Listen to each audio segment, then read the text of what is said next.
بسم اللہ الرحمن الرحیم۔ السلام علیکم ورحمۃ اللہ وبرکاتہ۔ آج میں آپ کے لیے لے کر آئی ہوں زبردست مزیدار کرکری جلیبی کی ریسپی۔ تو ریسپی سیکھنے کے لیے ویڈیو کو اینڈ تک دیکھیے۔ تو جن چیزوں کی ضرورت ہے ہمیں، سب سے پہلے 1 کپ میدا لیں گے۔ اس کی کوانٹٹی آپ اچھے سے نوٹ کر لیں۔ آدھا کپ سوجی لیں گی، جتنا میدا ہے اس سے آدھی۔ 1 چمچ بیکنگ پاؤڈر ڈالیں گے۔ دہی ڈالیں گے 3 چمچ۔ فوڈ کلر جو ہے وہ آپ جو بھی آپ کو پسند ہو کلر، آپ جلیبی والا کلر ڈال سکتے ہیں، زردے کا کلر ڈال سکتے ہیں۔ میں نے زردے کا کلر ڈالا ہے۔ تو اس میں پانی شامل کروں گی۔ اب پانی تھوڑا تھوڑا کر کے شامل کرتے جائیں، جتنی اس کو ضرورت ہوگی بیٹر کو اتنا ہی پانی ہم اس میں ایڈ کریں گے۔ تو اس کو ڈالنے کے بعد، پانی کو ڈالنے کے بعد اچھے سے اس کو پھینٹ لیں۔ تقریباً 5 سے 6 منٹ کے لیے اس کو اچھے سے آپ نے چمچ کی مدد سے، اسپیچلا کی مدد سے آپ نے اس کو پھینٹ لینا ہے۔ دیکھیے کتنی اچھی اس کی جو کنسسٹنسی ہمیں چاہیے وہ ہماری تیار ہو چکی ہے۔ اس کو کور کر کے تقریباً 30 منٹ کے لیے یا 20 منٹ کے لیے ہم ایک سائڈ پہ رکھ لیں گے۔ اب ہم اپنی چاس تیار کر لیتے ہیں جس میں اس کو ڈبونا ہے جلیبی کے لیے میٹھا، اور اس کے لیے ہمیں 2 کپ چینی چاہیے اور آدھا کپ ہم نے اس میں پانی ایڈ کیا ہے۔ تو آپ اس کو چلا لیں تھوڑی دیر کے لیے، اور ساتھ ہی اس میں 1 عدد الائچی ڈال لیں۔ میں نے اپنے مقدار کے حساب سے جو ہے وہ چیزیں ایڈ کی ہیں، اور اس کی چاشنی بھی بالکل تھوڑی ہی بنائی ہے، کیونکہ جو باقی بچ جاتی ہے یا پڑی رہے پھر وہ ضائع ہو جاتی ہے۔ تو اس لیے جتنی آپ کو ضرورت ہے آپ اسی حساب سے تیار کر لیجئے۔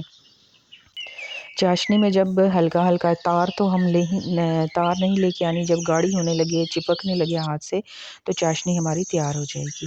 تو بیٹر ہمارا اچھے سے پھول چکا تھا، اس کو ہم نے ایک کیچپ والی بوتل میں ڈال لیا ہے۔ اب اس کو آئل چیک کر لیں گے کہ گرم ہو گیا ہے۔ اب زیادہ گرم نہیں اس کے لیے چاہیے، بالکل نارمل گرم ہونا چاہیے، نہ ٹھنڈا ہو نہ گرم ہو، درمیانہ ہو، کہ اس میں جلیبیاں جو ہیں اگر گرم ہوگا تو جلنے کا خدشہ ہوتا ہے۔ تو جلیبی کو شیپ دے لیں اچھے سے اسی بوتل کی مدد سے جس میں ہم نے بیٹر ڈالا تھا۔ اور اس سٹیج پر اگر آپ کو ریسپی پسند آ رہی ہے تو پلیز میرے چینل کو سبسکرائب کر دیں، لائک کر دیں اور شیئر ضرور کیجیے گا۔ اسی طرح ہم ساری جلیبیوں کی شیپ جو ہے وہ دے لیں گے۔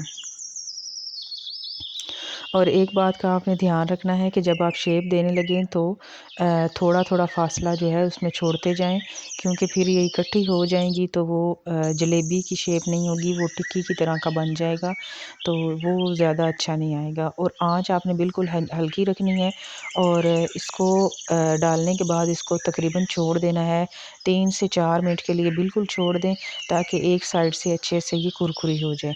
تو ہماری جلیبیاں تیار ہو چکی ہیں۔ آپ دیکھیے اس کا کتنا زبردست اور مزیدار سا کلر بھی آ چکا ہے۔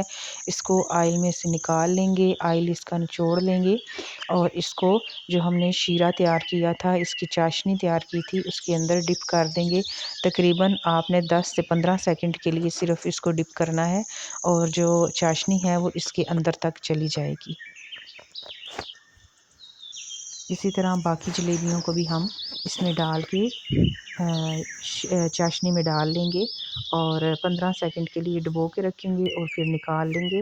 اب اس کو ایک باؤل میں نکالتے جائیں گے، اور اس کے بعد اس کو ڈش آؤٹ کر لیں گے۔ بڑی مزیدار زبردست سی کرکری جلیبیاں ہماری بن کے تیار ہو چکی ہیں۔ اور اگر ریسپیز اور چاہیے تو اس کے لیے چینل کو سبسکرائب ضرور کر دیجیے گا، اور اسی کے ساتھ مجھے اجازت دیجیے میری اگلی آنے والی ویڈیو کے لیے۔ اور آپ کو اس کے علاوہ کوئی بھی ویڈیو اگر اچھی لگتی ہے یا آپ کو سیکھنی ہے تو آپ مجھے کمنٹ کر سکتے ہیں، مجھے کمنٹ کیجیے اور بتائیے کہ آگے آنے والی ریسپی کون سی ہونی چاہیے۔ اسی کے ساتھ مجھے اجازت دیں۔ اللہ حافظ۔